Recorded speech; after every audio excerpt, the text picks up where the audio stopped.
Hey everybody, welcome back to another episode of Colony Drop, your favorite Gundam podcast. My name is Isaac. And my name is Brian, and this is a podcast where we talk about anything and everything related to the Mobile Suit Gundam franchise, from the anime to the movies to the music to the models to the food to the clothes, you name it, we do it all, Isaac. That's absolutely right. And today, just in time for the holiday season, we have a very special series we're going to discuss. This series, it's got a special place in my heart. I think I speak for Brian when it says it's got a special place in his heart also. Today, we're going to be talking about which series, Brian? Mobile Suit Gundam 0080, War in the Pocket. When we discussed our plan to watch it, I sighed. When I was starting each episode, especially the first episode, I sighed. And when the series ended, I sighed. And it kind of bummed me out for the whole day. But you know what? That's kind of what I feel like it was built to do. Oh, absolutely. I mean, yeah. What better holiday tradition is there, Isaac, than watching War in the Pocket? Possibly one of the most tragic Gundam stories ever, at least in anime form. The punch in the stomach out of Gundam series. And it's really, I mean, this deserves the phrase mini-series because it's only 6 episodes. Yeah, I was trying to think like, because you might argue that there are other series that have maybe more tragic elements to them, but I don't think there's another series that does it in quite as short of a time frame as this one. The other ones that I can think of that are maybe more tragic are like 50 episodes. This one's 6. Yeah, and they did it very well. It's a fully contained story and almost like a really good side story. It can almost be, I wouldn't say ignored, but the events unfolding weren't critical to what happened in the main 1 Year War, to the main storyline in 0079. Right, yeah, totally. Shall I give the particulars, Isaac, before we dive in here? Do it, Brian, do it. All right, so 0080 War in the Pocket is a 6-episode OVA series. It was released from March 1989 through August of 1989.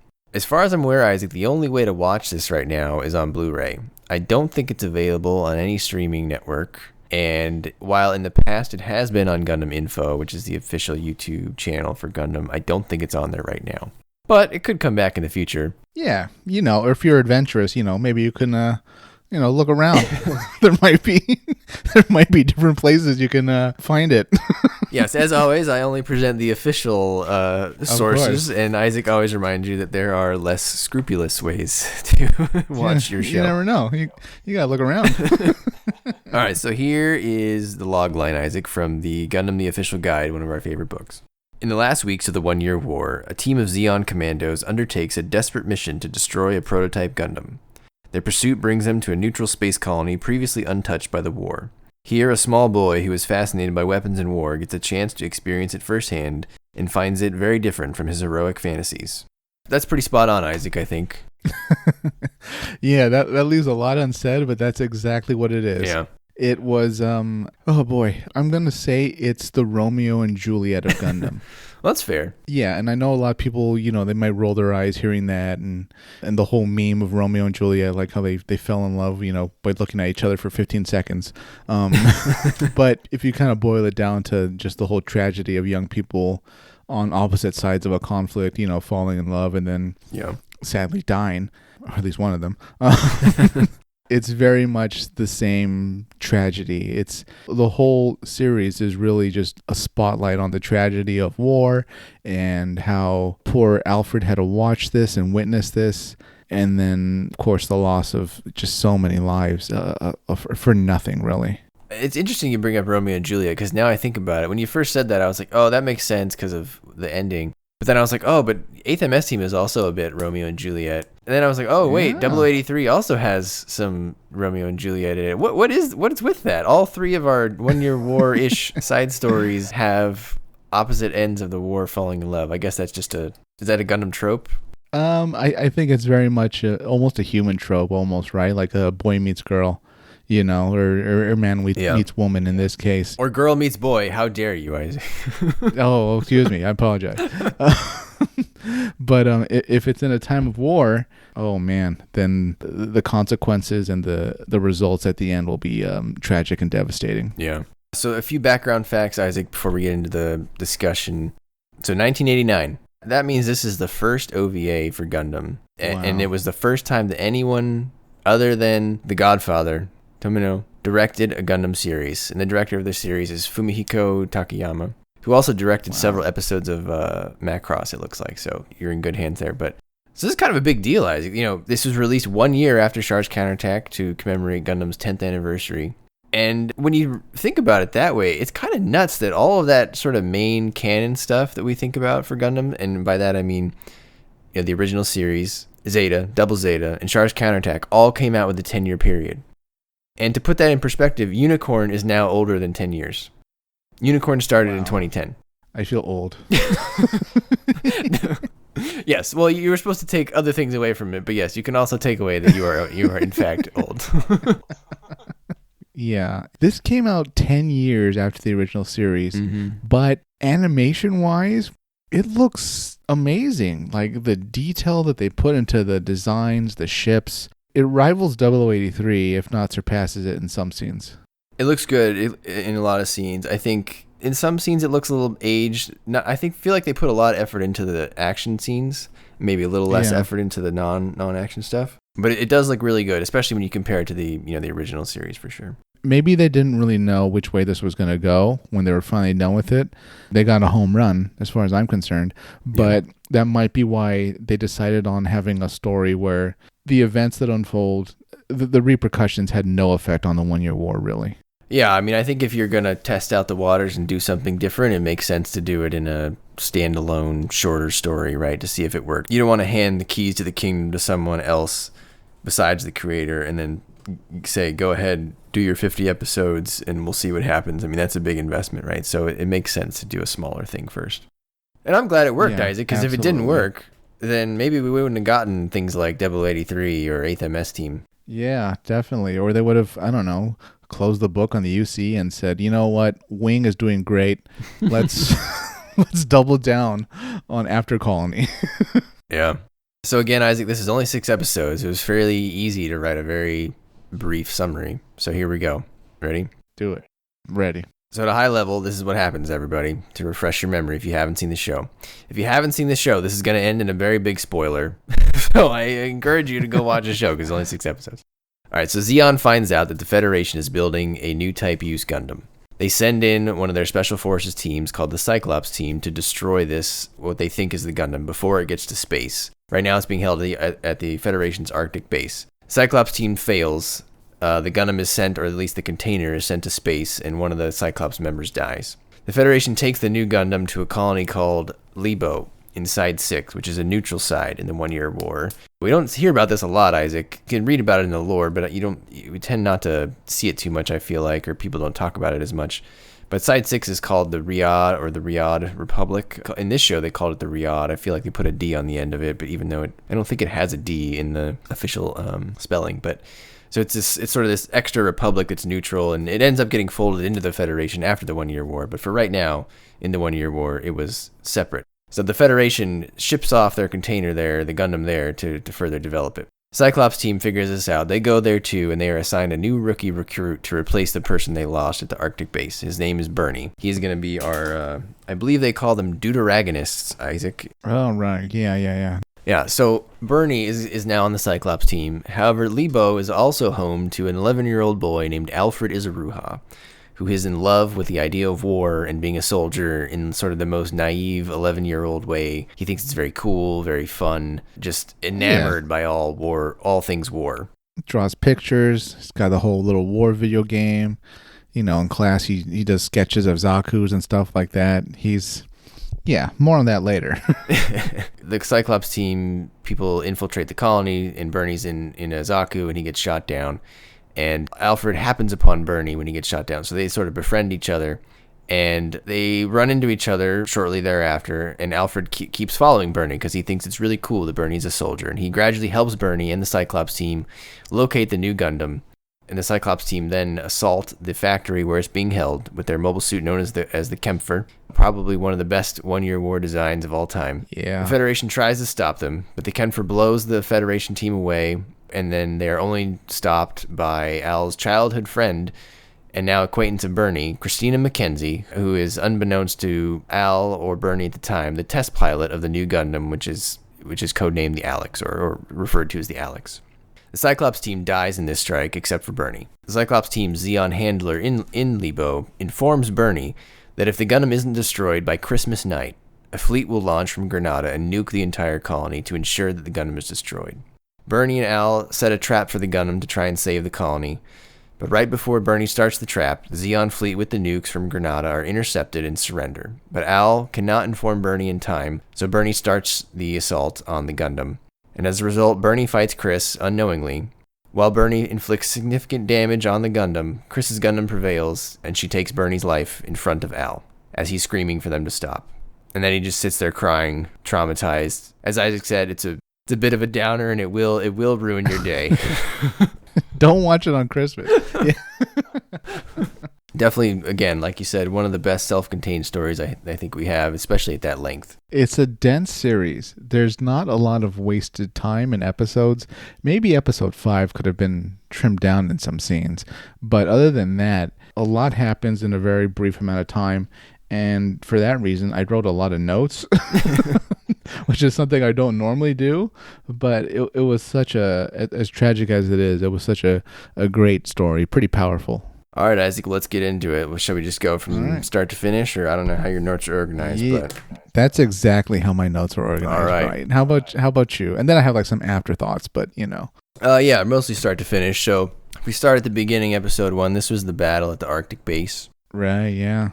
Here, Isaac, we got to see the Hygogg, which was probably the best amphibious Zeon suit there is. Yeah, and I'm not big on blue, but I even like the color. Yeah. The way they modified it with its kind of squiggly tentacle arms, that was great. I agree. That design is fantastic. It's, in general, this series has great designs from pretty much top to bottom. I can't think of a bad one, right? It moves so fast, it needed its arm to like grab the ground and brake. Did you notice I did. It seemed very reckless, but it definitely worked. Yeah, or I mean, well, I guess they're kind of new, right? Because there's not a ton of Hygogg. No, so yeah. Maybe he was going faster than he clearly wanted to. He had no idea. He's just out of control, yeah. Yeah. I really enjoyed the Hygogg. I think the Cyclops team took in 3 Hygoggs, right? And the guy who died was named Andy. He was in a Hygogg, unfortunately, but Yeah. the other ones took care of business, Isaac. The gyms in this battle are the Cold District type, which I think are some of the best looking gyms, but they still got their ass handed to them. I mean... They acted like gyms. Yeah. There's a scene in the show, right, where Alfred's friends are giving him crap because he likes Zeon, and he's, because Bernie's Zeon, he's become enamored with Bernie and his team. And they're like, no, the Federation's way better. And Alfred's like, no, the Zakus they're way better. The gyms are so wimpy. And I was like, first, Al sounds like little Isaac. And then 2, he's right. I mean, this series has such a wide variety of gyms in it. But in every instance, they get their ass kicked. Yeah, and I wrote down this might be the only instance of a gym shooting itself, because I forgot who was the one that did it. It might have been Steiner. But, the gym that's defending the base, its arm gets shot off at like the forearm, but like the hand is still pulling down on the trigger, and the arm dislocates, and the gun spins back around and shoots up the cockpit. Yeah. And it was shooting itself for a long time too. It wasn't like one shot. It was like 4 or 5. Taka, taka, taka, taka. I was like, wow, you really screwed the pooch there, guy. Oh, man. Did you notice that each member of the Cyclops team has like a little pre-battle ritual? Well, okay, so Mikhail or Misha, he was the drinker, right? Yes. Yeah. The drinker. Well, I mean, he would drink. Was that his ritual? The functional alcoholic. Yeah. Garcia, was it his bandana that he would put on? Right, yeah. Yeah. What does Steiner do? He lights up a cigarette. He's like a chain smoker. Oh, okay, yeah. And then Strauss was like combing his hair. Oh, a lot of good that did him, I guess. Yeah. I mean, he probably looked great when Steiner took him out of the cockpit. Oh, man. To the Federation's credit, though, they like fought to the end to protect that shuttle. Like there was even a gym where like the booster rockets set off that I assume died. Right, so that was the one that killed Yeah. Andy, or Strauss, I guess is his last name. That was the one that killed him. And yeah, I had the same thought. Like, the smoke and blast overtook it, so I assumed that, at the very least, that gym, maybe the pilot didn't die, but the gym itself has to not be functional after the battle, given how close it was. If he was smart, once that shuttle was in the air and it was clear the base was destroyed, he should have just, laid low until they leave back to the submarine. Yeah. But the Federation base, they were heroes. They made sure the Alex got where it needed to go. And you know why? It was because if you remember at the very beginning of the show, Steiner says they're 15 minutes behind schedule. If they had just been on time, I think they would have won. Yeah, right. Because the shuttle was fully prepped. The only thing they rushed was getting the Alex actually on the board. Container. Yeah. One of the cargo guys said, I need 10 minutes, and then whoever was still alive at the headquarters of the base said, you have 5. Yeah. I also really like this part of the plot, Isaac, because at the time you don't actually know what's on the shuttle. They haven't said that yet. You just know that it's something important and the Cyclops team needs to shoot it down. I mean, it's a Gundam show. You can infer that it's a Gundam. But I like that they didn't just tell us, right? They showed us. Yeah. The MacGuffin of the plot. Brian, do you think if the Cyclops team was early and they did get the Alex, are we going to just see an Alex in Xeon colors in an alternate timeline? Or would it just have been shipped back in parts to Side 3 and ultimately, while it would have given them some more technology and know-how, it wouldn't have helped the war effort at all? I'd have to know the date on when they left the Arctic base. Because if it was only like a few days before they got to Lebo, then I don't think it's enough time for them to really do anything with it. Maybe they could have shipped it and used it at Solomon or Baoku. But beyond that, I don't think it would be enough time for them to reverse engineer anything. Any way you cut it, I think the war was over. Yeah. In this first episode, Isaac, we also meet Alfred, or Al, playing guns with his friends. He's so innocent. This show, watching it today as an adult, it definitely hits a little harder. Seeing, I don't know, violence increase in the world, I'll say. Yeah, we watched a few wars since we were kids, right? Yeah. So we had to go through the wars on terror, I should say, multiple wars. Yeah, you definitely view Alfred as being maybe the only child protagonist in Gundam and purely innocent. Yeah, he's also not a Gundam pilot, right? He's just sort of a bystander. So no, the only civilian protagonist almost. Yeah, especially one of that age too. Right, yeah. Can we assume, based on the conversation with his friends, which I thought was really interesting, they mentioned that they're having synthetic meat. That's what their burgers were made out of. So I was kind of trying to read between the lines. Maybe you agree with me that the colony government, for their side, was things had gotten hard enough that they're using synthetic meat. So maybe that's probably why they looked the other way and allowed the Alex to come to the colony. Could be. Yeah, that's interesting. I didn't catch that, but I guess that makes sense. It also could just be what people eat in those days. Maybe it's just cheaper to do that than to actually raise cows or whatever. Yeah, I think his friends mentioned that, or maybe Al mentioned that regular meat's better, and they've only been having the synthetic meat pretty recently. So yeah, I mean that makes sense. The war's almost at its end, so it's got to be at its worst for their colony. Poor Al and his friends. I don't remember ever learning the name of the girl with ponytails, but I like how she sticks up for herself, and she gives the guy that grabs her, the boy that grabs her, she gives him a swift kick to the nuts. Was it Alcott or Talcott or something, or was that one of the boys? I don't know, but she's no nonsense. She's like a tattletale too. She was. She really stuck to her guns. Like sometimes she would tell on Alfred and his friends, and other times she would help him. Like whenever he was crying towards the end, she was like concerned about him. So she was like a real goody two shoes for through and through. Yeah. She has very rigid morals, so like that'll, depending on what you're doing, that'll work against you, or she'll end up helping you. Isaac, in episode 1, when the fighting was happening in the colony, we got to see a green dom, which we don't often see, and I understand that this is the colony attack color. Is that what it's officially called? Yeah, we saw Rick Dom 2, and yeah, it's called colony attack colors. It's like a dark green on the shoulder and waist armor, and then a light putrid green on the other pieces. I know you love your doms, but I also know you love your Xeon green. How did you react to the green dom? I specifically wrote, I am not a fan of the green dom. I mean, no, I don't like it at all. And he was a bad shot. He put that Panzerfaust shot straight into the ground. He didn't even. It was a terrible shot. Did you notice that? Just like in 083, the hangar and base security is so poor that a small child was able to get into the hangar bay. Yes. And look directly at the shuttle. Yes, absolutely. Zero security is a continued theme in Gundam. Maybe that's just like how they do it. They're just like, this is too difficult to explain. None of our plots are going to work. We'll just maintain that there's zero security everywhere in this timeline. Let's be clear. This is for the Federation only, though. Yeah, that's fair. We've never seen Zeon have this problem. But he was pretty clever for thinking on his feet. And like, the moment the hangar guy confronted him, he said, "Oh, I'm just looking for the bathroom." Yeah, no, Al does that quite a bit. He does that in this episode. He does that when he realizes that the Cyclops team is going to kill that cop. He says, "Oh, I lied to you, Mr. Cop, sir. This is my brother, and I haven't seen him in a long time. I'm sorry." And then he does it. He does it again at the end. Remember when Bernie's trying to get the Hygogg out of the shipping thing, and he starts smashing the guy's car and becomes a violent protester. Yeah, he pretends his dad is dead, and says, "Give my dad back, you fetty jerks," blah blah. So yeah, he's a really resourceful, quick-thinking 11-year-old. He has terrible grades, but in this he excels. Did you notice that his mom? This is something only I would notice, but his mom, like the dinner she prepared for him was like a big rectangular serving tray of like stew or something. Okay, she like pulled it directly out of the oven, put it in front of him, and like he started eating. There you go, kid. This episode we also meet Christina. She's Alfred's friend from childhood who moved to Earth, but now she's back, and she says she got a government job, Isaac. Oh.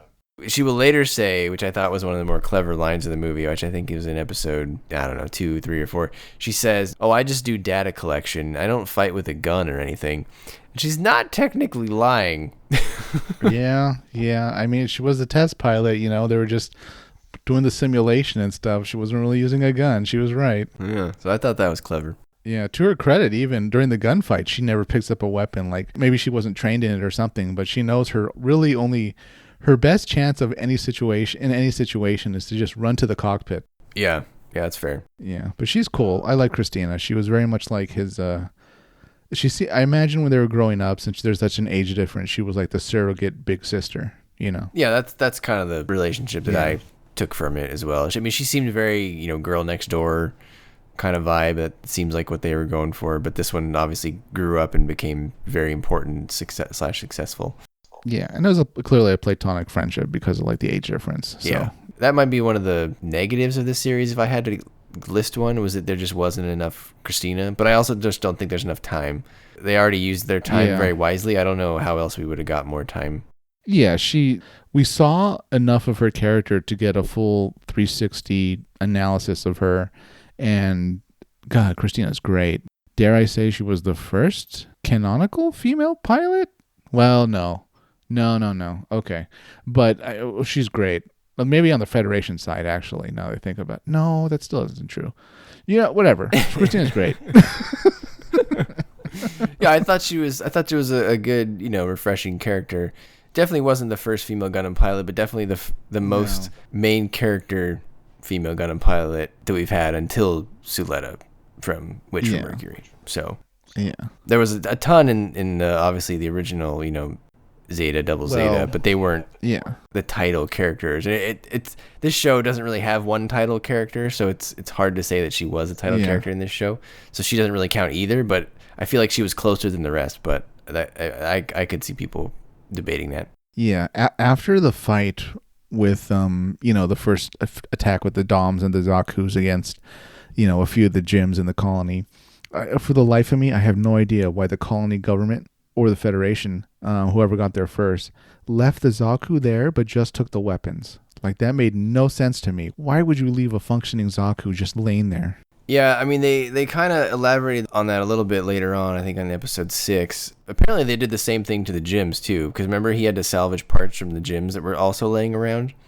So maybe they just don't have the resources to go pick them up and move them. Huh. Okay. So, I think I see what you're saying. So the heavy machinery needed to actually move machines of that size just isn't in the colony because, I mean, why would it be? They're neutral and there's never been battles here, so that stuff just isn't laying around. Yeah, I mean, they don't have their own mobile suits, remember? Because when later on, when the campfire attacks, the Federation's like, you guys should do it. And so they send out their little, like, exosuits and those just get stomped. So maybe those exosuits aren't enough to pick them up and move them. I mean, What else would you use to move them if you don't have your own mobile suit? It feels like you'd have to cut them up with like blowtorches and then move the pieces or something. That's true. Yeah. But you're right. It doesn't sound like a good idea to just leave it there. Yeah, we hope that pilot doesn't come back. We'll just leave this here. That's fine. What could go wrong? Yeah.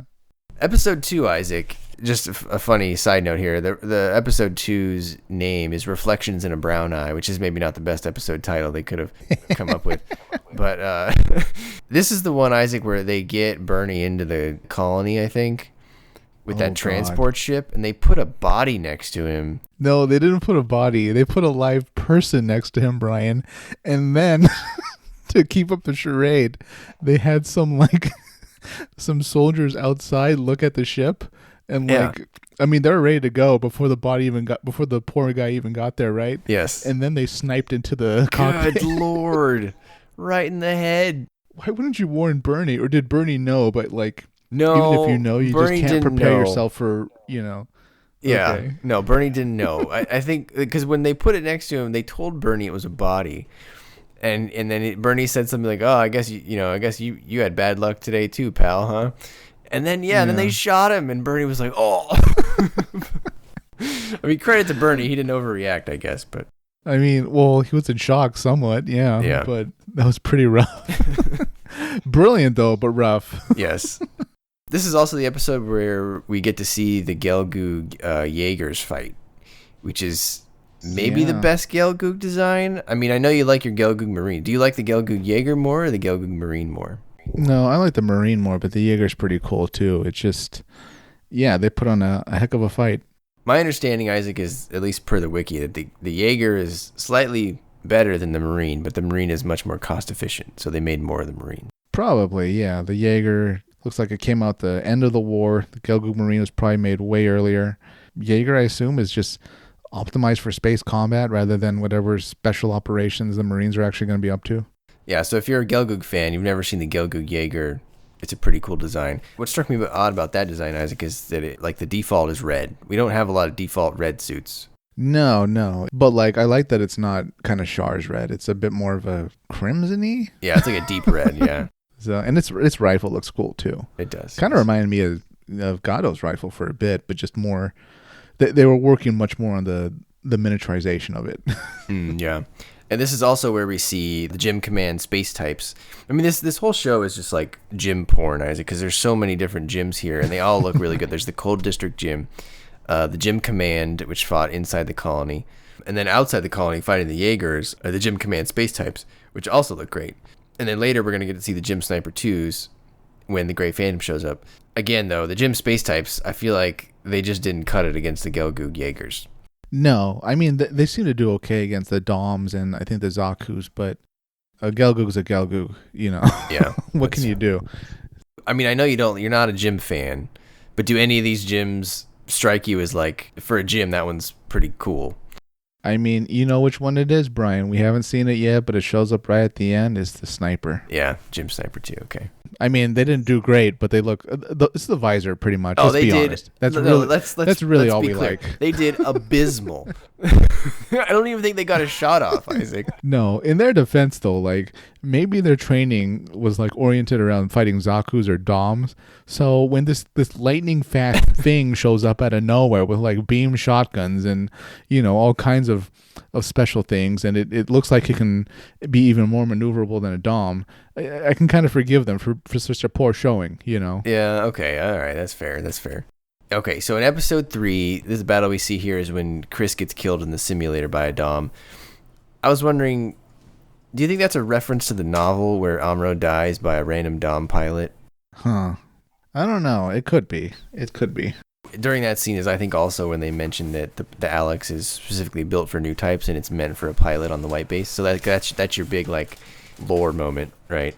Oh, yeah. Was that when Christina got out of the cockpit and a guy kind of made a comment to her or something like that? Yeah. Yeah. Oh, man. This show, a lot of Christina's scenes, or at least a few of them, have a pretty clear, tone of sexism in it with the way she's talked to. Oh, absolutely. That guy in particular, for sure. Yeah. And later on in the scene I'll bring up, but man, yeah. She's pretty elite if she's been part of a secret project and they're developing this top secret powerful Gundam.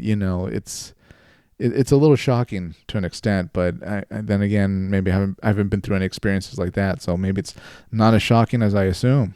I agree. I mean, they wouldn't just choose anyone for this job. I mean, it does seem pretty clear that maybe she doesn't have any real combat experience, but from my understanding, she at least was like, top of her class or something, and like that's why, she was given this assignment. So it's not like she's unskilled. She's just maybe not as experienced. Yeah, definitely. I bet she earned a rank by the end of the series or something after what she pulled off, though. Yeah. Yeah. Especially given that she didn't even really use any of the real weapons that the suit has. She didn't use a rifle. Yeah, she pretty much just used two different types of weapons. She used both arm cannons, one on one day and one on the next, and then the saber. When you think about the Alex, it's always shown with its shield in all the models and stuff, but we don't even see the shield in the show. We don't even see a beam rifle in the show.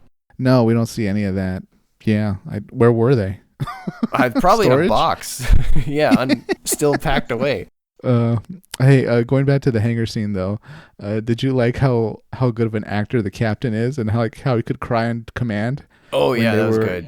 Arguing over the paperwork, and he was so thankful that the company wouldn't close. Yeah, apparently his company though is like super dependent on one sale with like one customer, so it didn't seem like his company was going to be doing very well if it was the late fees will kill them. Like, oh man, you're teetering there. If one set of overdraft fees are going to kill you. Yeah. But, times are tough, Brian. There's a war. That's fair. Christina's pretty gung-ho. Okay, you remember the scene, right, where Bernie's like trying to get to Alfred, right? And he's like outside his house at night. Yes. And Christina knocks him out with a baseball bat. Like, she is pretty gung-ho if, as a young woman, she was willing to grab a baseball bat, run out of her house at night, and attack a man in the darkness. Right? Yeah, man, she's pretty hardcore. Don't mess with her, Alfred. I also like how she's told her mom, don't call the police or cancel the call to the police. And then nobody decided to call an ambulance for a man that's clearly been like knocked unconscious. Yeah, it must have been a pretty serious hit. I wonder if she used a wood bat or a metal bat. I mean, either way, it's not something that you just sleep off. I mean, that's gotta hurt. It looked wood to me, but here's a stinger question, Brian. Would Bernie have done better in the final battle had he not been concussed with a baseball bat days before? Probably.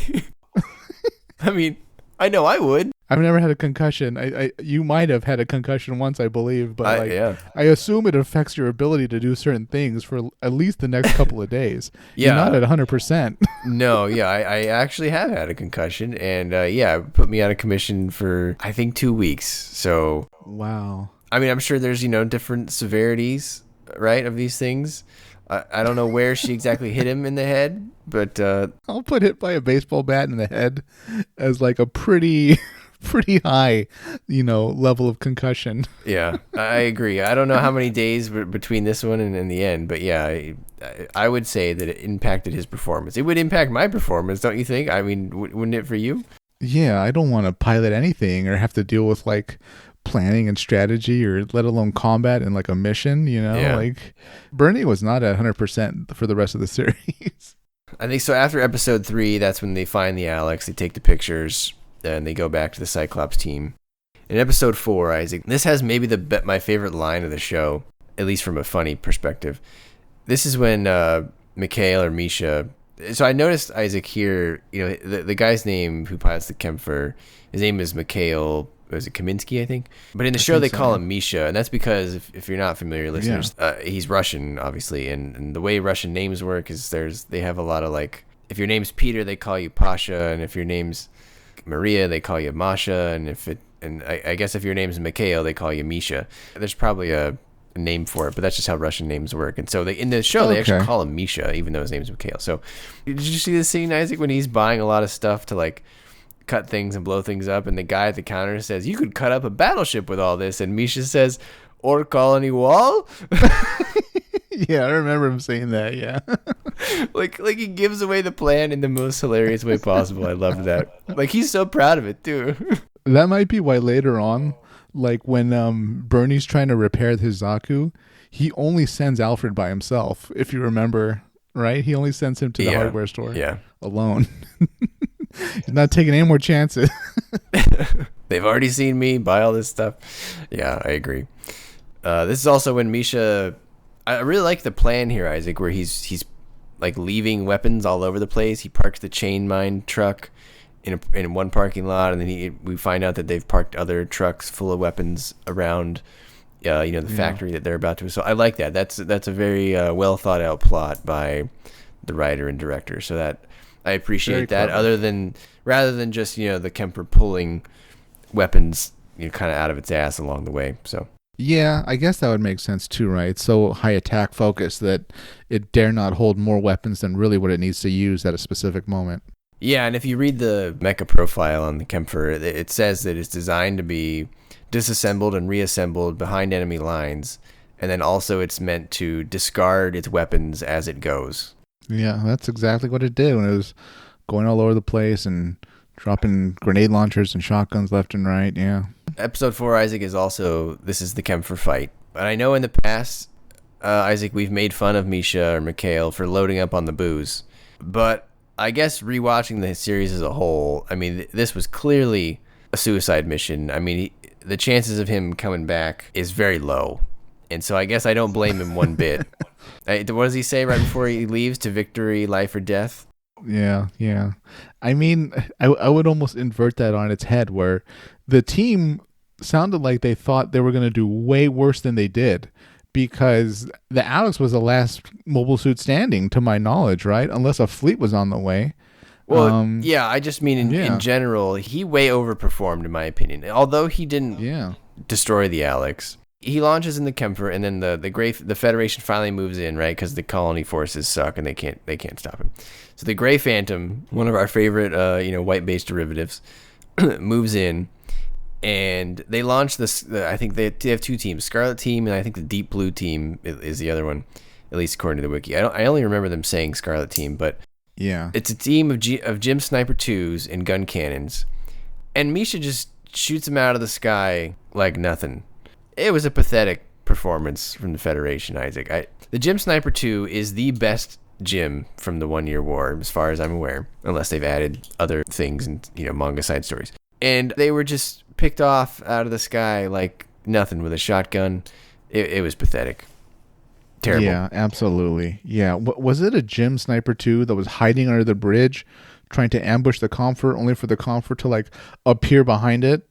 Or was that just a regular Jim? I think it was a Sniper 2, but I'd have to rewatch it. There was some coloring errors in this scene, which I think we've talked about before, so it made it difficult to figure that out. But God, even the gun cannon, it was blown out of the sky before shooting, and the gun cannon is designed for medium range combat. It didn't get off a shot, I think. No, he just blew these guys away with very limited resource expenditure too.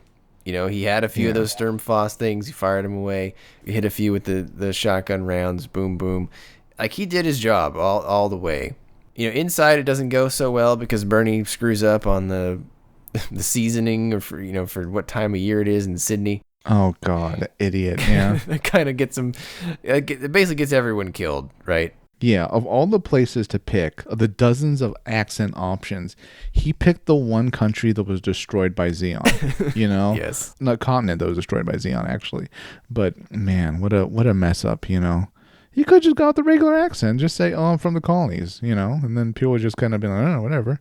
Yeah. I have no idea why Steiner didn't prep him or something, or everybody get a backstory ready. Oh, God. Bernie really torpedoed it. As much trouble as he had before that part of the mission, that critical failure just, like you said, got everybody killed. It did, yeah. When you're Steiner, though, and he opens his mouth and does an Australian accent, are you just like, God damn it, here we go? What? No, because I think he pulled it off convincingly, except for the whole weather part. He did. The Federation guy came running back later. It wasn't he didn't blow it right away. Remember, he came running back. So that soldier wasn't holding it in that he knew right away. It was more time had to pass for him to think about something, or he mentioned something to somebody else, right? And then he knew that the information was wrong about the weather. Okay. Exactly. So while things don't go too well for the Cyclops team, Steiner dies, Garcia dies. They don't end up being able to steal or destroy the Alex. So Christina gets in the Alex in all the chaos This is what you're talking about. She ran directly to the cockpit, got in, and was like, see you all later. Yeah. You know, Misha wraps the Alex in the chain mine, which has got to be one of the coolest weapons we've seen a mobile suit use. Yeah. And honestly, like, Kris and the Federation got lucky here. If the Alex wasn't wearing that Chobham armor, then it would have been destroyed. Absolutely. Well, that was one of my questions to you. Do you think if they didn't have that armor, it would have been destroyed? So your vote's for yes. Oh, 100%. Yeah. I'm going to say if not destroyed, then definitely heavily damaged to the point where it was probably done with. Oh, yeah, yeah. I mean, whether it is fully disintegrated or just completely, you know, what's the technical term, foobarred? I'd even go a step further and say Christina and the Federation got lucky even before the chain mine even appeared, because the campfire standing over the hangar where the Gundam Alex is, and then it shoots open, you know, the ceiling of it, and then Christina closes her cockpit with like 1 second to spare. Yeah, and she speeds away, right? And even after that, before taking the chain mine, she takes 2 or 3 shotgun blasts straight up. I'm not saying that Alex wouldn't have survived the shotgun blast. It probably would have, but it would have taken some decent damage from that as well. It just shrugged him off because it had the armor on. Yeah, definitely. Yeah. So what did we learn here? I guess if your suit has a full set of Chobham armor, you store it with the Chobham armor on. The armor is like an extra life in a video game. Yeah, you know, you're really gonna want it on. Like, it'll be the last thing you regret if you don't have it. It's the super mushroom of the Gundam world. It's like having like a bunch of extra gold rings if you're Sonic. So obviously Christina retaliates, you know, with the arm cannon and destroys the campfire, which has light armor to begin with. It's not meant for dueling, I don't think, with heavily armored opponents.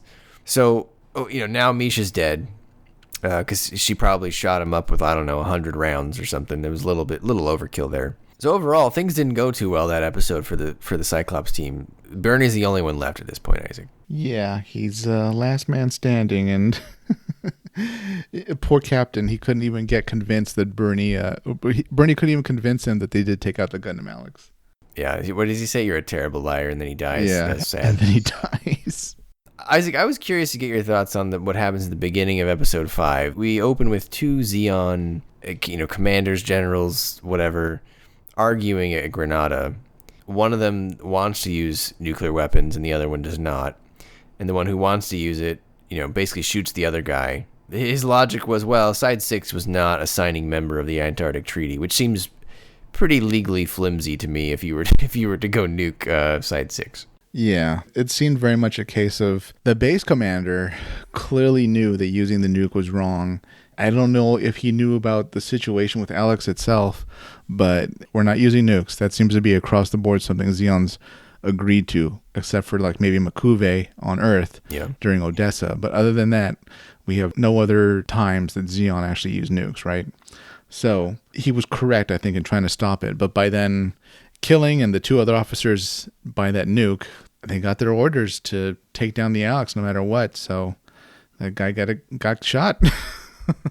We also see in this episode, right after that Kris has a pink uniform. I feel like we haven't seen that a lot in newer adaptations, but maybe we have. But here's an instance where the pink uniform is used again, Isaac. Yeah, but hers looks so cool because it wasn't like the sort of skirt dress thing. It was like a pink pilot jacket, you know? Yeah. Like an Air Force type jacket. It looked really cool, I thought. Like somebody could wear something like that today. Maybe that's what it was supposed to be. Maybe it was just supposed to be an update to that look that keeps the pink coloring but makes it a little more cool, quote unquote. I liked it. I thought it was cool. Yeah, but I guess the color got the wrong reaction because she wears it and walks up to Detective McSexist, who seemed to be more or less accusing her of being a spy, I thought, almost, or... Yeah, I mean, he was kind of like making it seem like she was the one responsible for the Federation, you know. To his credit, he was right. The Federation was clearly there, secretly developing this mobile suit under the guise of neutrality, which seems to be their MO, given what we saw in the original series, right? They also did that at Side 7. That's where they took the RX-78 too. But yeah, you're right. He was unfairly placing all the blame on her when she just works here, right? She's not in charge of like where they do it or where they take it. Yeah, it also seemed a little inappropriate to be talking to her like at least alone. There should have been I don't know. I almost feel like, why is this happening? The base commander or somebody should be talking to the detectives, like somebody multiple ranks above her. Exactly. He should be talking to the base commander or even the captain of the Grey Phantom. I mean, that ship's in your colony. They gave us a body count here, Isaac. During that battle, 246 people died and over 500 people were wounded. I believe that. There was a lot of collateral damage, and this is also maybe one of the hardest scenes in the show where Al stops by a damaged building as they pull out a dead kid from it. Yeah. That kind of was one of his first traumatic moments, I feel like. That was pretty bad. But that death count seems both high and low. Depending on how you look at it. But I'll agree to it, yeah. It probably got higher as time went on. I imagine some people wounded aren't going to make it. Right after this, we see, Bernie buries Steiner. And that's when, he calls him a terrible liar, and he dies. I thought one of the best characters, Isaac, was I don't know the guy's name. I don't feel like they mentioned it, but it was basically their handler, the guy who runs the bar. Do you know his name? Does he have a name? I forgot his name, but it was mentioned. This is where he tells Bernie to escape as soon as possible because Zeon is going to use the nukes, if the Gundam is not destroyed by Christmas night. Pretty ominous warning, and, he doesn't go anywhere because he's, quote, an old man. He's lived his whole life here, but... again, I like that guy's character. That was neat. It was nice to see how the Cyclops team was getting all their info while inside the colony.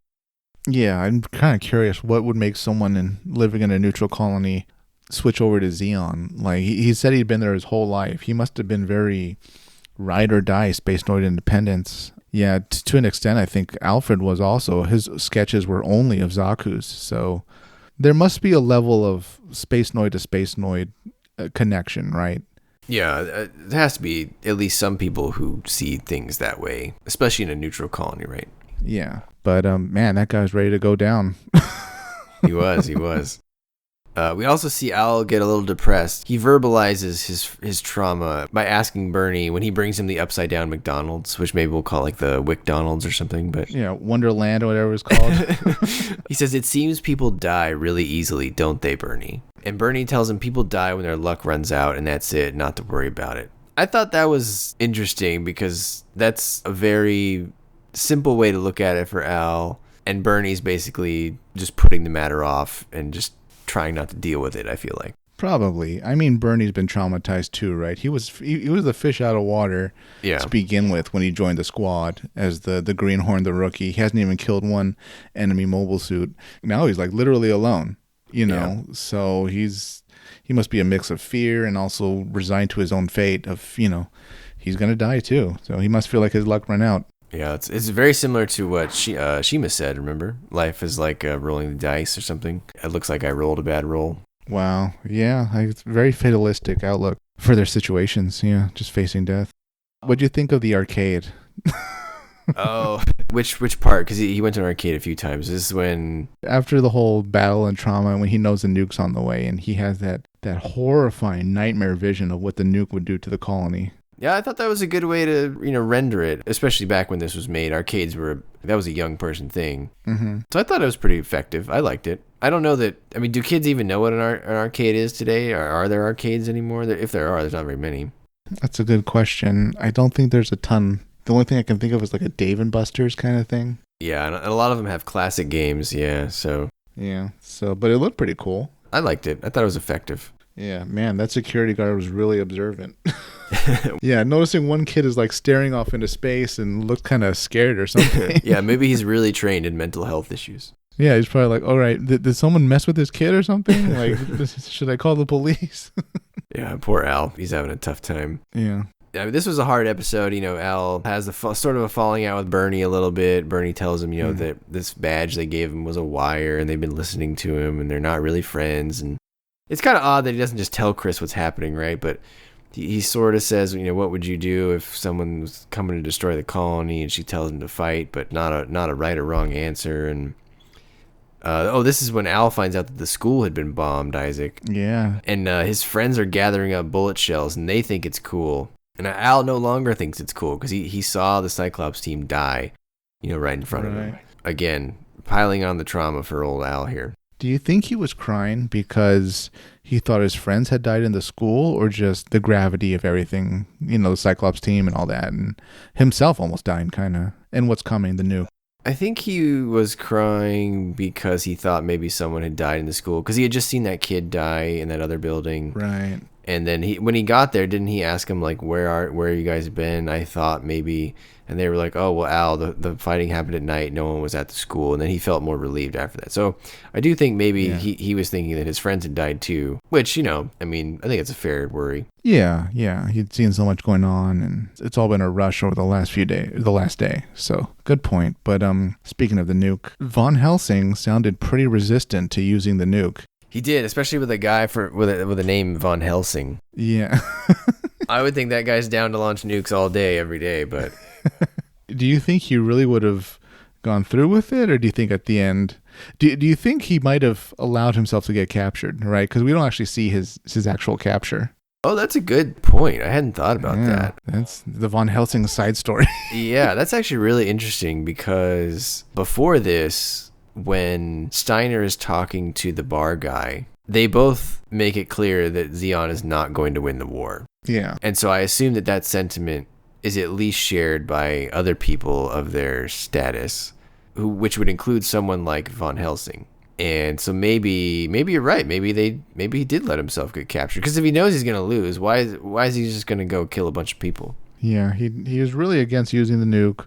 Once he's far away from Granada, who knows how events unfolded? But yeah, because didn't they also say that they surrendered? Yeah, that's what Alfred's dad said. He's like, "Oh, sorry, we're late." There was a battle, and they blew up like one or two of the ships in Von Helsing's fleet, but they managed to capture his ship and then the nuke.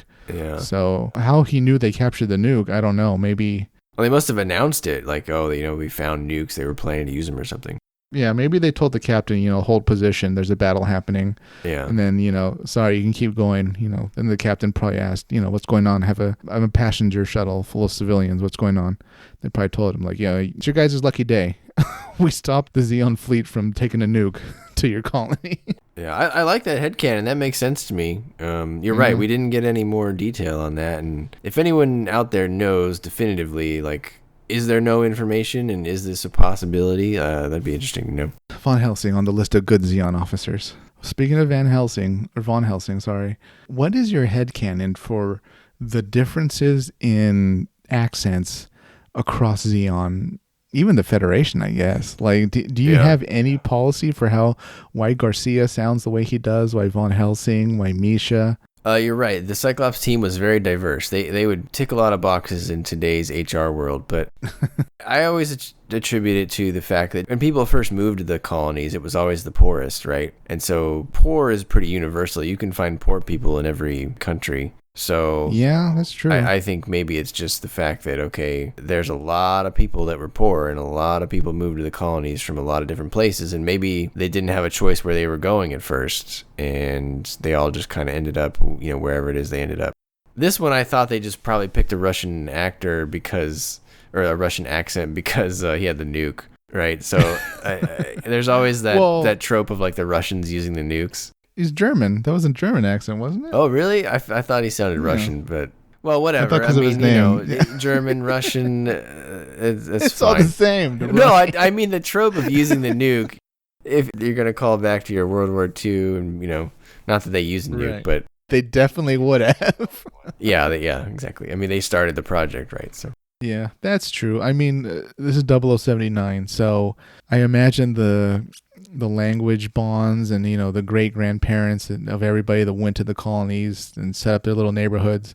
It's probably much like here in the real world where, different parts of your state, your country have different regional accents. So why would it be any different in Side 3 or really any part of the colonies? Yeah, like Little Russia and, Little Tokyo, yeah. And Misha's from a Russian neighborhood or a colony where, that's just how they talk. Maybe they speak English and Russian or, or their version of English is just so heavily accented, or same with Garcia and Von Helsing. Yeah, I wonder if there's studies out there that figure out how long it takes for accents to go away. Yeah, or new ones to form. Who knows? Right, yeah. Did you feel bad for Alfred at the police station and how he inadvertently got himself into a boy who cried wolf situation? It wasn't that I felt bad for him. It was more that I was like, oh, That's an effective use of the previous visit to like get us out of an easy way out of this. So overall, I thought this was written pretty well. So I didn't feel bad, but I definitely see how someone would feel bad. Yeah, I was more just impressed that they had written themselves out of using the cops at the end. So that was good. Yeah. Why didn't he just run to the Federation too? Well, see, that was my question for you. So at the end of this episode, when Bernie's trying to leave, he's going to go to Francheska to go find a hot Francheska blonde woman who he sees on the wall. He sees this girl that he thinks is Kris at the bar, and it's not Kris, but he overhears her conversation with her boyfriend who left her, and he has flashes of the Cyclops team and Al, and he eventually reconsiders his departure and calls Al and says, I'm going to take down the Gundam. Was that enough for you? Because it would have been easier to just go to the Federation. Yeah. No, that didn't really... I wouldn't say I didn't buy it, but it felt kind of forced to me that he would go there, think he sees Christina, and then overhears a fragment of what must have been a very long argument. Yeah. And decides, you know what, I'm not going to run. I'm not going to quit like this, this poor young woman. I'm going to go back and take care of my business. I'm not going to run away from my problems. I agree with you, Brian. This really could have been solved by just going to the Federation and saying, look, I'm the pilot of that Zaku. This little boy was helping me. You have to do something because there's a nuclear warhead on the way. Right. So I played that out in my mind, like what would happen. Obviously, they wouldn't let him go, right? He would end up in prison. But then you don't have a final act if you do that, right? You don't have a climactic battle. Unless it's the Alex going out in space to fight off the nuke. Oh, but that could be good, too. But that takes away, like, the heaviness of the ending that we actually got. Right. So I'm imagining, though, Isaac, that when they started this show, they knew what the ending was that they wanted, and they had to write to that ending. Right, yeah. Like we always talk about, did the show stick the ending? Well, this one really stuck the ending, and you can tell that was the ending that they were writing toward from the beginning. Yeah, stuck in your heart. So I feel like this is maybe where they just got stuck a little bit, and they had to be like, we have to give some justification for why Bernie just doesn't go to the Federation. And that was it. So whether it works for you or not, I don't know. For me, I'm a little flimsy on it. I'd have to maybe watch it again. So anyway, if he does go to the Federation, I thought, okay, well, they're clearly going to throw him in prison. They might actually kill him. And then I thought that might actually be an even sadder ending for Al. Yeah. If Bernie turned everything in, went to the Federation, and then Al watched the Federation kill him anyway, right? They might just execute him. I would hope the Federation wouldn't kill him since he saved a colony and revealed, who knows how much information that was valuable, especially to saving everyone from the nuke. But another thing we're forgetting is that he wants to fight the Gundam because the Gundam killed one of his squad mates and arguably is the reason they all died. So I can understand on that level. He had second thoughts at leaving, and then he said, you know what, that Gundam has to go down. That bastard in that cockpit who butchered everyone on my squad. I'm going to die trying. See, that's what I thought too, but then at the end he sends that video to Al. And in it, he says, it's not like I hate the Federation. It's not like I want to avenge the Cyclops team or anything. I just don't want to run away. And so, I don't know. I mean, do you believe him? There has to be some level of vengefulness there, I would think. But he says no, so I don't know. In that case, I'd believe his death video. And for whatever reason, that conversation in the spaceport bar convinced him, don't run away. Just deal with your business. Where are you going to go anyways? You're going to be sent to a Baoku or something if you go back to Zeon, unless you wait out the war in, what was it called? Not Felicia. Francheska. Yeah. Home of the hot blondes, Francheska. He needs a Francheska side story. Yeah, in an alternate universe, Bernie makes it to Francheska, and and Christina chases after him. Yeah. I mean, maybe a better solution would have been maybe he tries to go to the Federation and gets denied for some reason. Then this is his only option. That would have. Yeah. I think you're out of time though. I don't know where you would squeeze that in here. Yeah, a cut scene of him and Alfred trying to get to the Federation at the gate, and they're just waved away as you guys are crazy. Get the hell out of here. Yeah.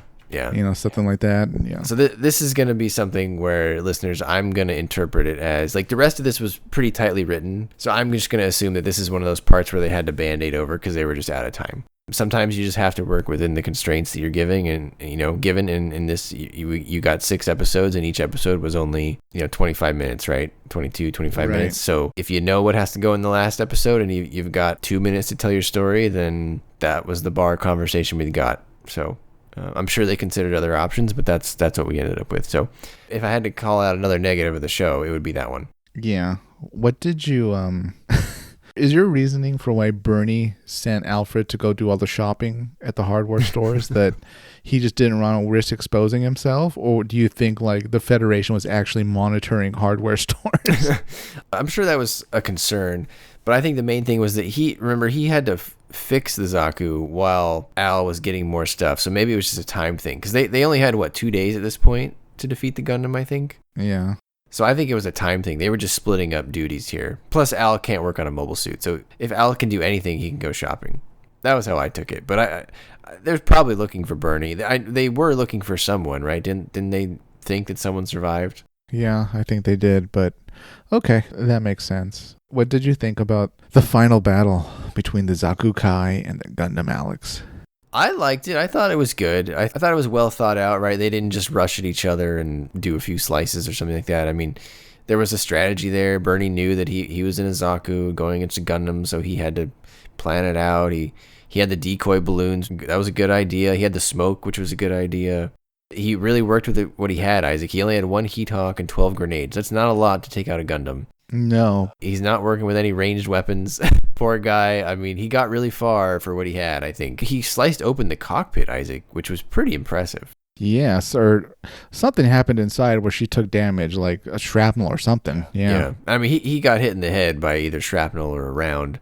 So he wasn't doing too well by the end either. I don't know. Do you think he would have made it anyway? It was so close, and it really came down to that last moment. I believe that the Zaku, all things considered, it punched above its own weight and did excellent damage to the Alex. Yeah. Far more than you think a Zaku would be able to do. I can only imagine the hands of a better pilot what would have happened. But it came down to that final attack for both of them. This is also something that I've seen people debate a lot. Given what happened in the last battle, right? I mean, objectively, what happened? A Zaku heavily damaged a Gundam. Does that mean that Christina was a bad pilot? Does that mean Bernie was a good pilot? Were they both bad pilots? Or were they just sort of not victims of circumstance, but they were both just in a weird situation, right? Bernie was maybe not a great pilot because he was still a rookie, but he definitely knew what he was going up against and relied on sort of guerrilla tactics. And it doesn't necessarily mean she was a bad pilot, but she was definitely not experienced in real combat. But she was also using a Gundam that wasn't meant for her, and it was way faster than it probably should have been for her. I don't know. What's your take on that? I'd say that this is a result of multiple reasons all coming together. We have the Zaku Kai, which was engineered to be so much more superior to the regular Zaku, and we see that in its performance. We have the Alex, which was very powerful on its own right, even though a prototype. We have Christina, who has no combat experience other than the night before, and now she has to fight a Zaku again. Yep. Or not necessarily again, but she has to fight again, but this time against a Zaku that pretty much has the drop on her and ambushes her with all kinds of tricks, smoke and, inflatable balloons. And then we have Bernie, who we know is concussed and is only using a Hygogg, essentially. Some grenades, but mainly the Hygogg. So all that combined, along with, randomness and chaos, gets us that very close, almost a draw fight. I think it's more than a draw. I think it's a win for the Zaku, even though the pilot is... Well, Isaac, that one line was rough. I mean, at the end, Al overhears them say, "There's nothing left of the Zeon pilot. He's a pile of hamburger." That made me immediately write down that we need Bernie's Burger at Gundamland. And you know what it has, Brian? It's got a pink hot center, and it's got a green bun. Perfectly medium rare. Oh, man. Exactly. Yeah, and you put a nice big chunk of tomato on one side, so the whole thing looks like a mono-eye. Oh, there you go, yeah. Or, cherry tomato, right? Yeah, there you go. Yeah, okay. Yeah. That's morbid, but that just, killed Al, right? I mean, he was just sitting there. Right. Poor guy. Speaking of morbid, though, this is when they show us Bernie's death video. Mm-hmm. I was watching that and I couldn't help but think that, I can imagine an older Alfred rewatching this video so many times as he ages. Yep. It's just so tragic. Yeah, so speaking of older Alfred, I had 2 or 3 questions here at the end of what happens to Christina and what happens to Alfred? Do we know? I wasn't able to find out that much, but here's what I did find. So in terms of Christina, 2 things. One, there's a prequel manga right now that's ongoing. However, it's on hiatus because I think the author is having some health issues. Uh-oh. There is more to find out about Kris's pre-story, but that doesn't answer my question of what happened to her after. So I didn't know that. It's a very new manga. I think it just started last year. But in terms of what happens to her afterwards, apparently there's some sort of audio drama where she writes another message to Al. She mentions maybe leaving the military, and she's excited to come back and visit Al and would like to see Bernie again, and that she would like to travel to new places with them. But that's about it. It kind of ends there. We don't know. Like, I was just wondering, like, is she in a Jagan in Charge Counterattack or something? So, no. Some people think there's a scene in 0083 in Anaheim Electronics where there's a redheaded girl that's, like, very prominent in the shot, and a lot of people think that that's Kris, or it's meant to be Kris, but it's not. The 0083 staff have said in some, I forget what it was, if it was like a behind the scenes or interview or something, that it was just coincidental and it's not her, even though they did admit that it looks very much like her. It's another redhead. Yeah, that's not Kris. There's more than one redheaded girl in in the Earth sphere. Yeah. They are quite common. So that is not her in 0083. So we don't really know too much about Kris other than that she probably left the military at some stage. As far as Al, there's nothing on Al to my knowledge other than, so I did watch this on my Blu-ray, Isaac, and I did check the extra features. And one of the extra features was the Japanese Blu-ray promos. So basically, the first time when they were making a Blu-ray for the show, they put together some little hype videos, little trailers, whatever. I think 2 out of the 3 are narrated by an older Alfred. Wow. Reflecting on the story. And in one of them, he says, I could never tell anyone what happened that winter of 0079. And in the other one, he says, it was a Christmas story I would never forget.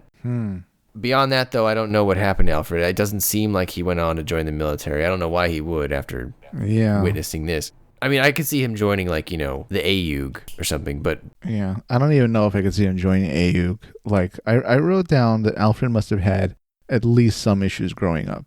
a little bit, you think? Yeah. Like, just walking in his colony, he must have felt so much sadness and reminiscing about stuff that just happened, over those few days. Right. At the end, it's very fitting that Alfred is the only one who grasped the principal's speech. All his friends and other classmates, they all, they're like picking their nose or their ears. They just wanted to be over because it's just some adult giving a nonsense speech. But Alfred really looked like he understood what the principal was saying about how horrible the war has been, how many people have died, and how he hopes that, their generation will grow up and create lasting peace. That last scene was pretty chilling for Al. Yeah. I mean, it didn't really leave you feeling great. I mean, right. He's crying at the speech, and what did his friends say? They actually try to console him, don't they? Saying, don't worry, Al, a new war will start soon. And when it does, we can find even better paraphernalia, essentially. Maybe even live rounds, and maybe even a soldier will let us use his gun or something like that. Like, they're just totally... innocently oblivious. Yeah, they're still at the naive 11-year-old stage, and now Alfred is at the soldier level of, like, I just watched all of my soldier friends die within the span of, like, 3 days. Did you notice that Ponytails was there again, and she was the one that actually realized he needed help and went to go get a teacher? Yes. Another testament to her character. Yeah. She was kind of like the embodiment of rigid morality, I guess, Yeah, she was like the class mom, like she was keeping everyone in line. Maybe, hopefully Alfred, like, grew up and married this girl or something, but I don't know. I was wondering if he told the teacher when she came to him what happened, but I guess not, based on what you said about an older him saying that he never told anybody. I mean, would they believe him? I think depending on stuff he starts revealing, if like a Federation officer was in the same room, or, maybe they did have a Federation officer come, or detective, stuff might have started lining up where they would have eventually had to start believing him. Yeah, it could be. Yeah. I wrote down that I didn't care much for the ending, but then it kind of stewed with me more. I thought maybe like a funeral, like Bernie's funeral would have been better. Like if he was just buried in some, not like a pauper's grave, but like whatever civic discount grave they would put him in. Or if his remains would be returned to Zeon or something. Yeah. But in retrospect, Alfred crying might have been the most powerful way to end the series. I think so. I think that's what they wanted out of this show, and I think they got it. You don't end this series like almost every other Gundam series where, the forces of evil were defeated and people are cheering, and, the Gundam pilot had this really cool epic battle. Instead, it's just trauma and sadness and loss. Yeah, I mean, if you think about our 3 pre-Zeta side stories, I'd say 8th MS team definitely has the most optimistic ending, right? Yeah. People take some damage, but everyone's, for the most part, alive, and they're okay. They lived happily ever after. Double 83 is slightly less happy, right? I mean, Synapse is dead, Burning's dead, the colony fell, everyone failed, Titans are in charge. Not the happy ending. But then you go here, and you're just like, well, I'm bawling my eyes out over here. You know? Exactly, yeah. It felt like the closing images, which are in color in the final episode, that go along with the credits. They're very much slice of life photos, just like this whole series was really just a slice of one boy's life. Yeah. So I really like the closing images because they each speak volumes. We see like a few people kind of huddled with like their belongings and luggage next to a wall covered in bullet holes. Mm-hmm. We see some people or some kids using a like a destroyed Zaku as like pretty much a platform to go swimming on. We see Federation infantry charging a Zaku. You know, we know how that would end. Yeah, not well. This is the most sobering Gundam series, I think, for the 1 year war. Yeah, I think the last image in that set is Alfred and his class holding a sign that says Happy New Year. And you have to wonder, like, is Al having a Happy New Year? Like, I don't think he is. No. He at least put on a fake smile for it. So I think that would give us some hope, I think, that he's, you know, who knows if he's getting therapy or not. His parents seemed to start picking up that something was wrong. Yeah, but what a kid, though, at the end when he kept it together and told Kris that Bernie would be sad that he missed her. Yeah, Alfred, despite his grades, has like a type of emotional intelligence on, you know, what not to reveal and what to reveal at certain situations. Yeah. But, oh boy, a great series, very tragic. You need to be in the mood, prepare yourself to watch it. Yeah. I think the last thing I wanted to talk about, Isaac, was the mecha designs. The mechanical designer for this show is Yutaka Izubuchi. He's the same person who did the mechanical designs for Char's Counterattack. And I think from top to bottom, this show has fantastic designs, Isaac. I liked absolutely pretty much everything we saw here. So detailed, so flowing correctly in their movement. They were just very beautifully designed, and models lifted just from these designs would be incredible. Yeah, and that's actually one of my complaints, is that some of these designs don't have master grades. And I'm picking on master grades here, listeners, because in the 144 scale high grade, you can pretty much find all these. I mean, you can pretty much find any suit you want in 144 scale. Yeah. But in master grade scale, 1 by 100, so we got two of the Alex. There was one from 1999, and then there was one from, I think, 2 or 3 years ago, 2019. There's version 2. So you're covered there. But that makes sense. It's a main Gundam. All the gyms that we saw here, they do have master grades as well. There's one for the Cold District type, the Command, the Space Command, and the Sniper 2. Two of those, though, I think the Cold District and the Space type are premium Bandai releases, which I think is weird. If anything, I feel like people would want the Space type one, the red and white one, Isaac, over the Colony type one, which is like pink. Maybe it's a Japanese thing, you know, because like pink is, I think, favored much more strongly over there because of, well, don't quote me on this, but something to do with like cherry blossoms and like samurai youth or something like that. Okay, like its connotations, from what I vaguely understand, it was almost like a bravery color, you know, something like that. So it's why pink appears kind of more often than not for a lot of aces sometimes. Okay. Yeah. You know, I like some of those gyms. I don't know if I want to pay premium Bandai prices for gyms though, Isaac. No, never. But we'll see. I'll have to check eBay for some of those. The mass-produced gun cannon, there's no MG for that, which is kind of not surprising. But I'm more upset about the Zeon side, Isaac, because there's no master grade Hygogg. I'm not surprised. There's no master grade Gelgoog Jaeger. Not surprised. There's an old master grade for the Kempfer, which I own. Yeah. That's from 2001, though, so it's pretty old. I'm surprised they haven't made a new one. And the Zaku Kai doesn't have a master grade. It has a Reborn 100, which is fine. Actually, even though you don't like that one, Isaac, I just ordered it because it was on sale for like $36. That's a steal, yeah. At one of the toy stores I usually shop at, Big Bad Toy Store. I don't know that they're actually going to deliver it. It still hasn't come in, but for $36, I figured, hey, that's pretty cool. But... So on the Zaku Kai, Isaac, did you know that there's another version of it that has a different helmet? Because I know you hate the helmet. Yeah, actually, there's the there's a regular helmet, which is kind of Zaku head, you know, regular dome, and then there's the Fritz helm. Yeah, I think that's kind of more shall we say, Germanic. Yes.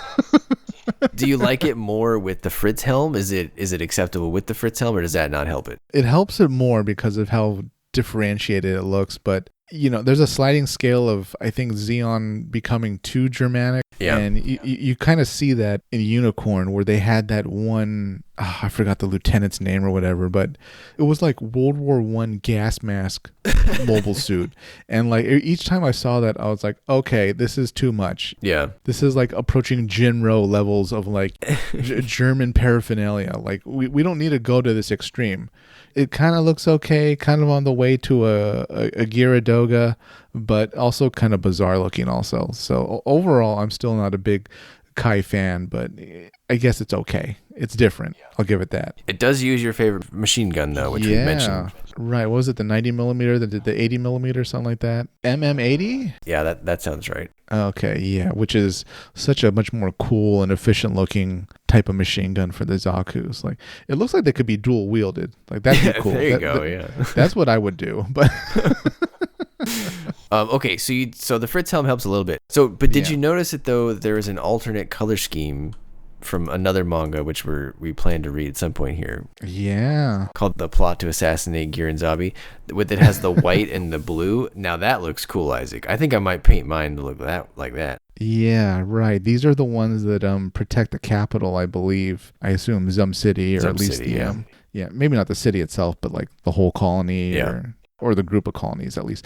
But yeah, I think these look pretty cool. See, this is another thing, right? Like, this fleshes out the lore more. What color would Zeon pick for their like elite Royal Guard unit? And this is it. It's the white and the blue. I think they look pretty cool though with this helmet. It looks a little bit even different than the Fritz helm, because this one kind of has like it's got an antenna, a sun visor. Yeah. Oh yeah, I see what you're saying. Yeah. The sun visor right above the mono eye. But yeah, this one does have like a captain's or a commander's antenna. Yeah, I think the antenna would help in general, even on the normal dome one. Yeah, but this design looks great. I'd love to see it. That gun is not an MM80. That is something far more beastly, designed to protect bigger, the zombies. Yeah, sized up a little bit, I think. We also saw a redesigned Zygok called a Zygok E. No master grade on that, which is not surprising. But I do think it's surprising there's no master grade Hygogg. I feel like everyone loves that suit. True, but like the Comfer itself, like, see, the Comfer was almost the focus of, multiple episodes, assembling it and getting it ready, seeing it in combat, smuggling it. We really only get a few minutes less of GOG action. Yeah, that's true. All right. I mean, they're beautiful. They're great looking Hygoggs, but there's also might be an engineering problem with that, as far as how do we do those spindly arms which extend and contract, Yeah, I think they could do it today. Yeah, maybe back in the day, though, it could have been difficult. I could see how it's not high on their list. Yeah. Beyond suits, though, Isaac, I think something that maybe is overlooked on this show is the ship's designs, which were also done, as far as I'm aware, by Izubuchi. First of all, the Gray Phantom, fantastic update of the white base. Beautiful-ish, design, the Pegasus class design. Again, I think we've discussed this before, but if they do put a Pegasus class in the live action film, I bet it's going to look a lot more like the Gray Phantom than the white base.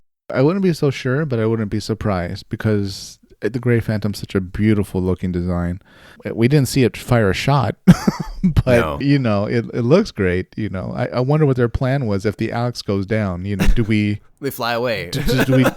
Yeah. Do we have the Gray Phantom just start shooting at that part of the colony, or like what do we do? No, I would lose. It has no more mobile suits. It was complete failure on there. Did you notice the captain when the guy told him the Scarlet Team was destroyed? He had like no real reaction. Was it the Gray the commander of the base that had like a beret and like a wooden stick, a baton? I feel like it was him. Yeah, but I could be wrong. Okay. Yeah, I don't know. I could have sworn that guy was the base commander, but like the captain of the actual Gray Phantom, like we almost saw nothing of him. Yeah, well, we didn't see much of his mobile suits either, so clearly his tone at the top, filtered down to the staff. He just went to his quarters after combat and just stayed there until the situation was over. And then on the Zeon side, did you see they redesigned the Musai? It's called the Musai Final Production Type. I love that one. Yeah. It's very pointy. I think it's a lot more menacing than the original design. Yeah, that and the chevet that Von Helsing was in. It was much more, not necessarily sinister looking, but like you said, much more pointy and angular. They really kind of lengthened the design in a way. Yeah, it looks way better. I see it's referred to as the Tive class, which is an upgraded chevet. I wonder if it's either or, if it actually is the Tive, or I don't know. But yeah, I agree. That one's way better too than the normal chevet. What I think is amazing about these designs, Isaac, is these designs look good today, and they were made in 1989. Yeah, there's just a level of like just how technical they look. That's about the only word I could say. Just so well thought out, practical and realistic, really. Yeah, these are fantastic updates of the original show, and not to say that the original show is bad, but if you're telling me we went from the original show to these in 10 years, and now we're 30 years later and they still look good, that's really impressive to me. So hats off to you.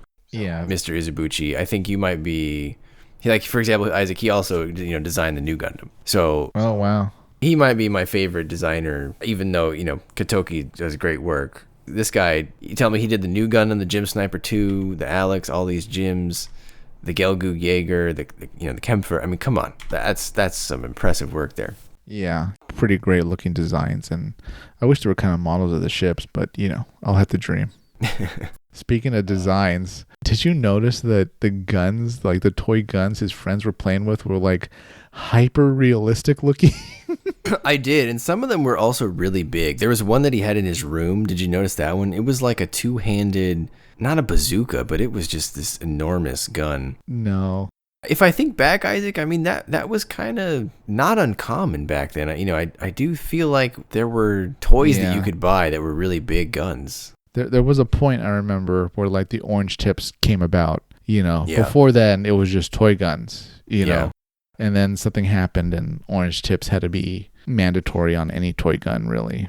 Maybe the laws are looser in the colonies, I think. Speaking of loose, something I noticed kind of similar to the Witch from Mercury prologue was that very much like how the Witch from Mercury relied on infiltrating a base and then, using an explosive, or at least an explosive could have been used for all purposes. The same thing could have happened here. Like the Cyclops team could have just smuggled in a nuke and then taken out the colony. There wasn't necessarily the need for the campfire and all that. This could have all just been brutally solved in the same way.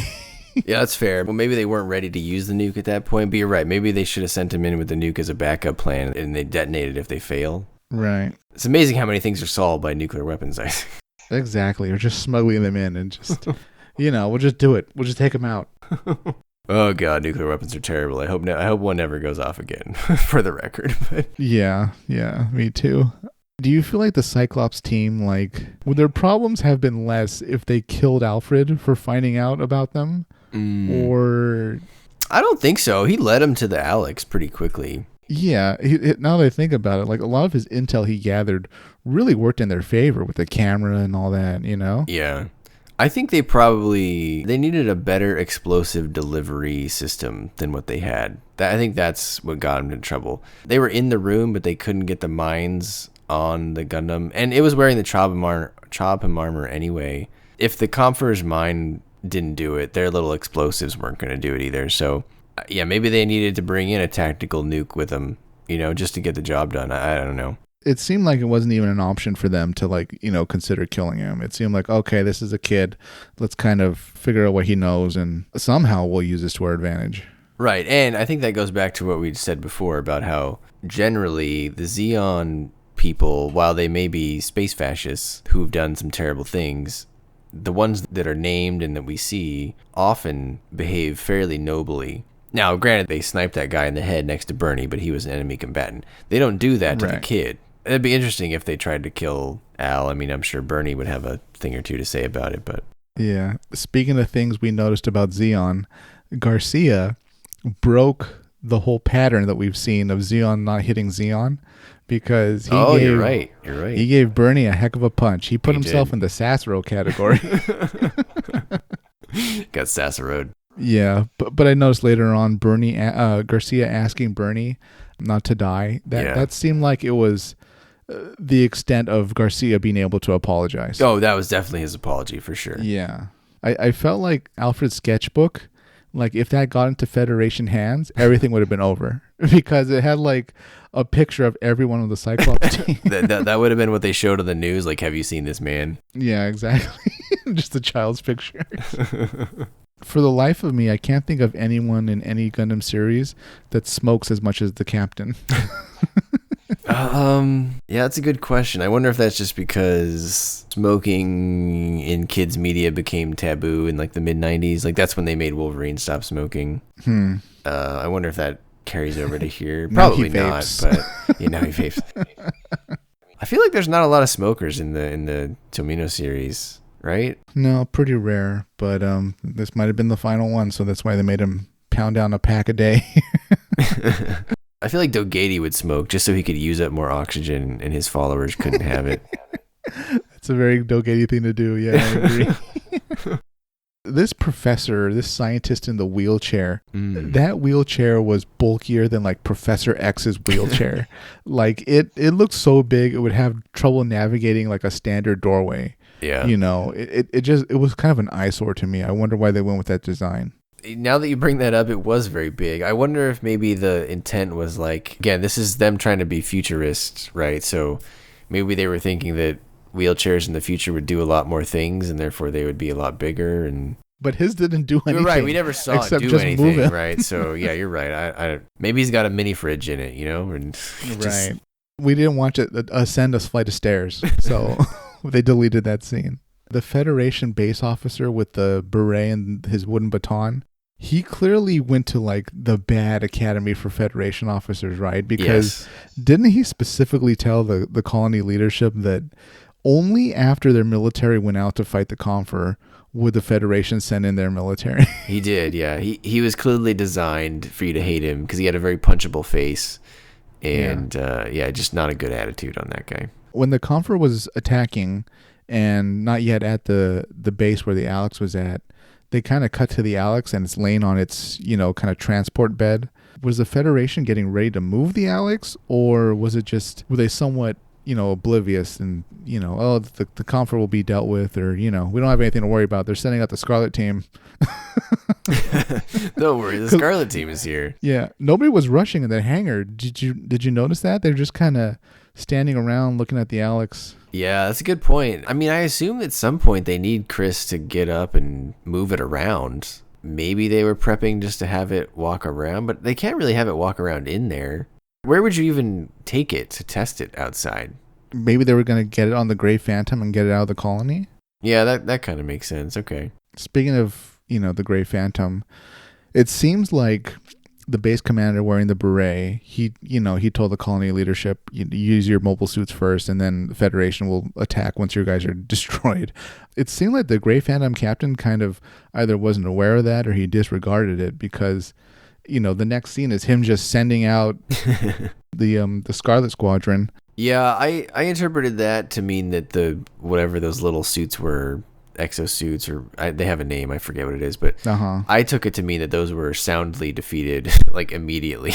Yeah. God, they were like miniature mobile suits, but not in a good way. They were, I wouldn't even know what to call those. Yeah. They look kind of like pat labor kind of thing.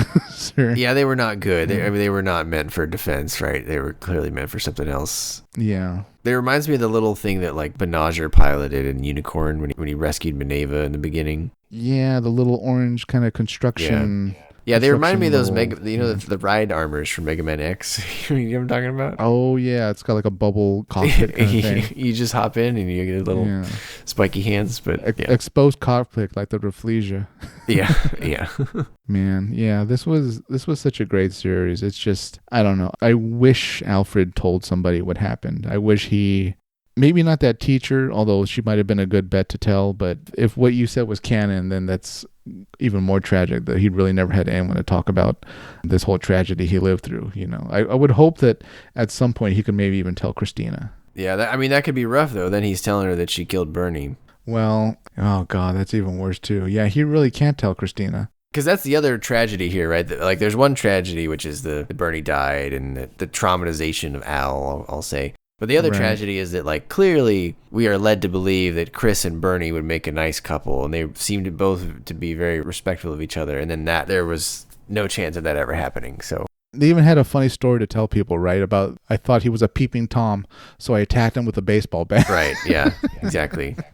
And then like there was that shot towards the end when Bernie leaves, where Kris's parents look outside and they clearly like Bernie. Like I feel like you were meant to infer that her parents approve of Bernie and really hope that that he asks Kris out one day. Yeah, I mean, he probably sticks out different than, a lot of people in a neutral colony. So he was, I guess, noticeable as far as gentlemen callers who've come to her house, maybe.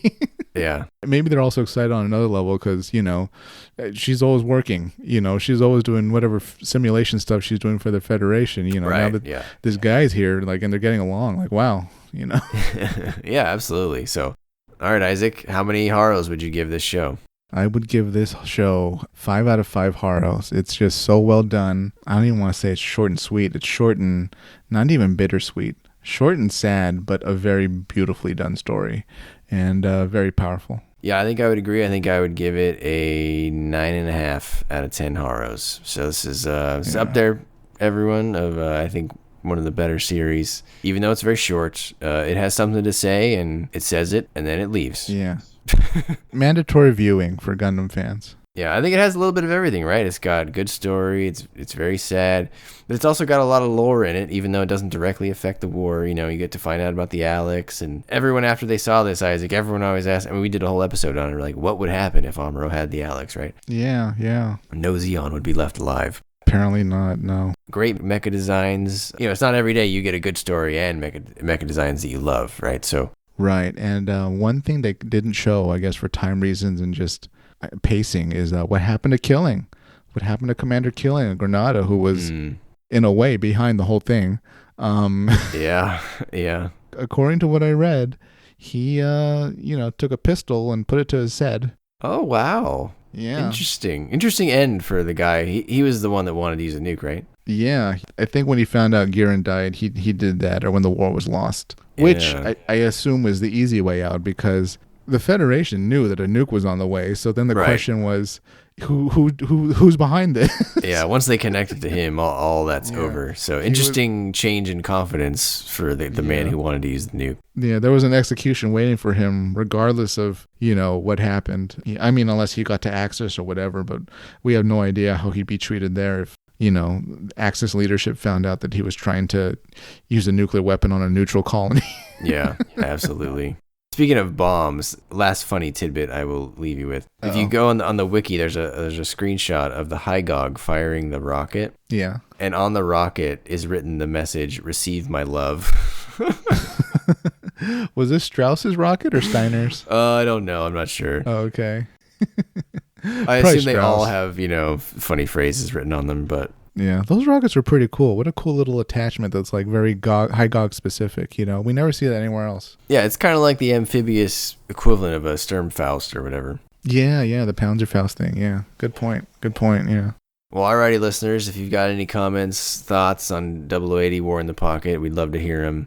I think maybe our biggest criticism of the show, Isaac, seems to be Bernie's ultimate reasoning for fighting rather than going to the Federation. So what's your take on that? Do you love the mecha designs? Anything about 0080, love to hear about it. Definitely tell us what you felt after watching it. It's emotional tone-wise, it might be in its own category in Gundam.